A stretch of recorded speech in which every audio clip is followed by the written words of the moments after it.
નમસ્કાર મિત્રો, અમારી યુટ્યુબ ચેનલમાં તમારું હાર્દિક સ્વાગત છે।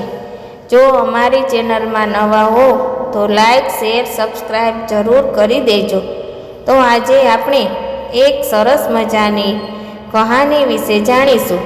તો ચાલો આપણે શરૂ કરીએ આજની આ કહાની। પૂરી સાંભળવા નમ્ર વિનંતી।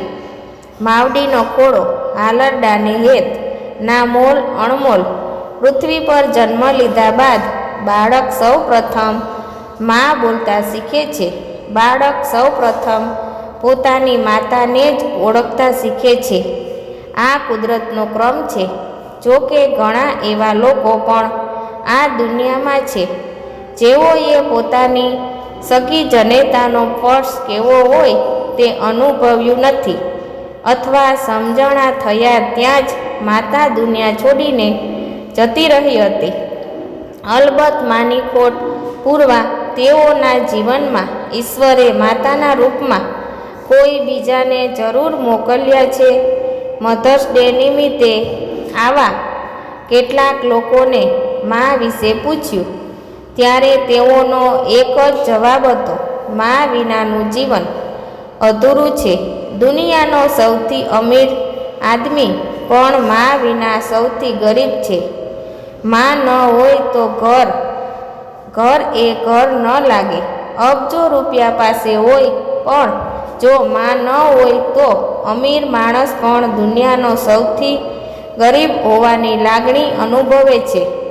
આવું નાનપણમાં જ માની હૂંફ અને પ્રેમને ગુમાવી દેનાર 17 વર્ષીય દેવસ્ય પટેલનું કહેવું છે, દેવસ્ય અને તેની 2 બહેન 10 વર્ષે અગાઉ પોતાની માને ગુમાવી દીધી હતી, પરંતુ ત્રણેય ભાઈ બહેનો દરેક પળે પોતાની માની કમીને અનુભવે છે।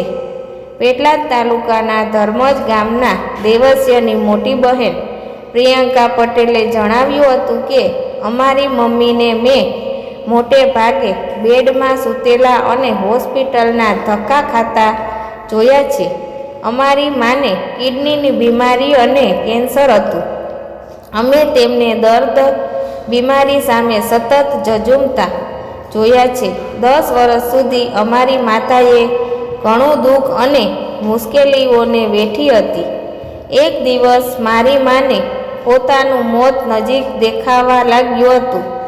તેઓએ દાદાને અમારા ત્રણેયની સાર સંભાળ લેવા જણાવ્યું હતું। વધુમાં પ્રિયંકાએ જણાવ્યું હતું કે એક અંધારી રાત્રિએ અમારી મા અમને છોડીને કાયમને માટે ચાલી ગઈ, ત્યારે અમારો પરિવાર ફક્ત માનસિક રીતે નહીં પણ આર્થિક રીતે પણ પડી ભાંગ્યો હતો। પિતાએ અમારા લીધે બીજા લગ્ન ન કર્યા।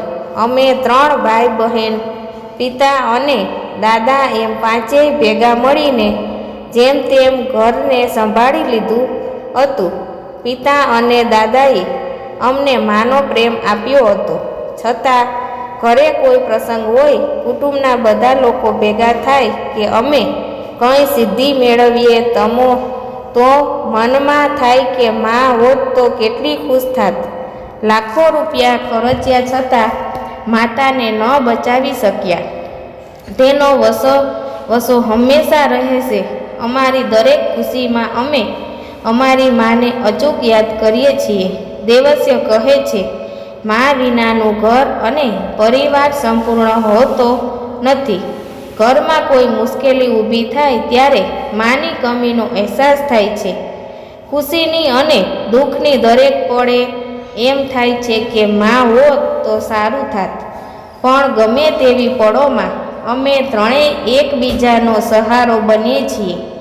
મા વિના ઘરમાં તો ઠીક, પણ અમારા અભ્યાસ પર પણ માઠી અસર પહોંચી હતી।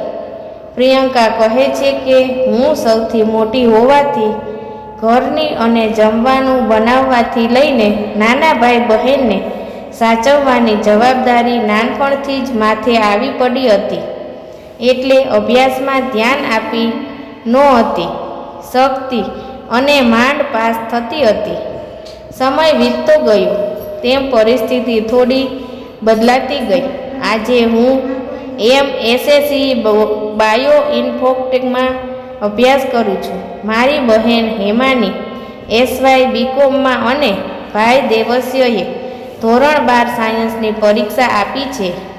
માં નહીં હોવા છતાં તેમણે પરોક્ષ રીતે અમને આગળ વધવા અને મુશ્કેલીઓનો સામનો કરવાની હિંમત આપી છે. માં શબ્દથી જ દરેક વ્યક્તિના જીવનનો ઉદય થાય છે. માં શું છે, માનો પ્રેમ શું, એ અમે માને ગુમાવીને સમજી શક્યા છીએ. માં વિનાનું જીવન અધૂરું છે.